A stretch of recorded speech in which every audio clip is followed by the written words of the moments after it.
വിവാഹ തടസ്സത്തിന് ഏറ്റവും നല്ല വഴിപാട് ഏതാണെന്ന് ഒരാൾ ചോദിച്ചിരിക്കുക. ഗണപതി പ്രതിഷ്ഠയുള്ള ക്ഷേത്രം അടുത്തുണ്ടെങ്കിൽ ഗണപതിക്ക് ഉണ്ണിയപ്പം നിവേദ്യം നടത്തി നന്നായിട്ട് പ്രാർത്ഥിക്കുക, അല്ലെങ്കിൽ മോദകം നിവേദ്യം നടത്തി പ്രാർത്ഥിക്കുക.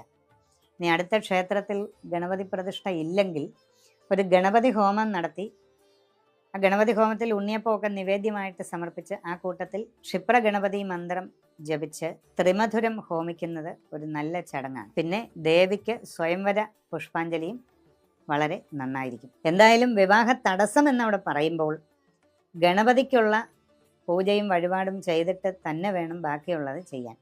ഈ വിവാഹാദി വിഷയങ്ങളിൽ ദേവീക്ഷേത്രങ്ങളിൽ ചെയ്യുന്നതിൽ ഏറ്റവും പ്രധാനമായിട്ടുള്ളത് സ്വയംവരം തന്നെയാണ്.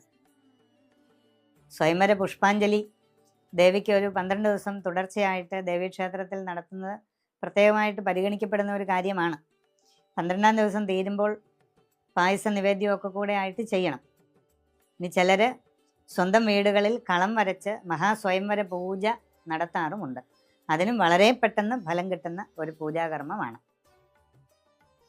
വിവാഹ തടസ്സത്തിന് ഏറ്റവും നല്ല വഴിപാട് ഏതാണെന്ന് ഒരാൾ ചോദിച്ചിരിക്കുക. ഗണപതി പ്രതിഷ്ഠയുള്ള ക്ഷേത്രം അടുത്തുണ്ടെങ്കിൽ ഗണപതിക്ക് ഉണ്ണിയപ്പം നിവേദ്യം നടത്തി നന്നായിട്ട് പ്രാർത്ഥിക്കുക, അല്ലെങ്കിൽ മോദകം നിവേദ്യം നടത്തി പ്രാർത്ഥിക്കുക.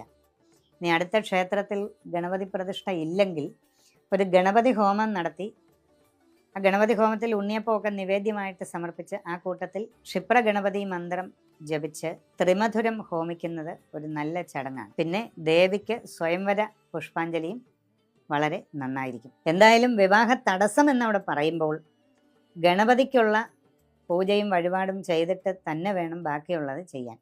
ഈ വിവാഹാദി വിഷയങ്ങളിൽ ദേവീക്ഷേത്രങ്ങളിൽ ചെയ്യുന്നതിൽ ഏറ്റവും പ്രധാനമായിട്ടുള്ളത് സ്വയംവരം തന്നെയാണ്. സ്വയംവര പുഷ്പാഞ്ജലി ദേവിക്ക് ഒരു 12 ദിവസം തുടർച്ചയായിട്ട് ദേവീക്ഷേത്രത്തിൽ നടത്തുന്നത് പ്രത്യേകമായിട്ട് പരിഗണിക്കപ്പെടുന്ന ഒരു കാര്യമാണ്.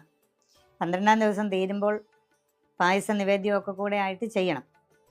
ഇനി ചിലർ സ്വന്തം വീടുകളിൽ കളം വരച്ച് മഹാസ്വയംവര പൂജ നടത്താറുമുണ്ട്. അതിനും വളരെ പെട്ടെന്ന് ഫലം കിട്ടുന്ന ഒരു പൂജാകർമ്മമാണ്.